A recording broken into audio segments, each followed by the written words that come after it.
கத்திரிக்காய் புளிக்கறி செய்கிறதுக்கு வெங்காயம் எண்ணெயெல்லாம் ஊற்ற வேணாம், வெறும் குக்கரில் மட்டும் சும்மாவே போடணும்.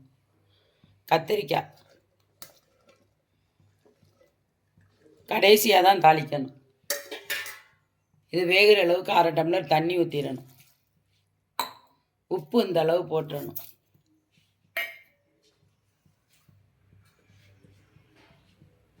குக்கரை மூடி வைக்கணும். ஒரு 3 விசில் அடிக்கணும். கடைசியாக தான் தாளிக்கணும். கத்திரிக்காய் புளிக்கறி ஒரு 3 விசில் அடிக்கணும். இந்த அளவு 1/4 கிலோ கத்திரிக்காய்க்கு இந்த அளவு புளி ஊற போட்டுடணும். கடைசியாக தான் தாளிக்கணும்.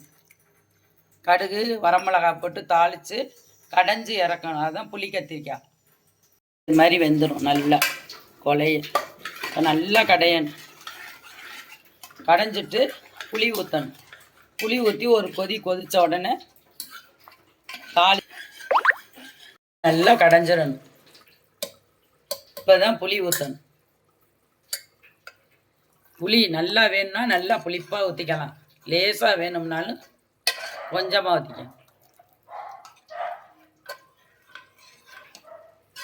இது கொதித்த உடனே தாளிச்சுட்டு இறக்குறது தான்.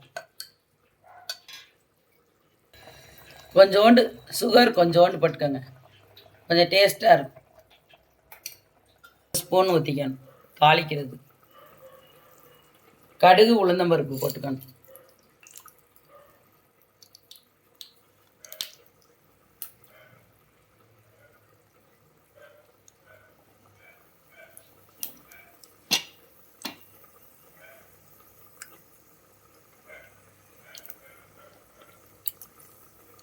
இப்போ மிளகாய் ஒன்று போட்டுக்கணும்.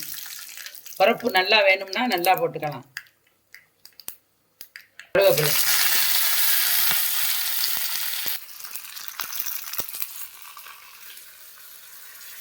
தாளித்து ஊற்றிடணும்.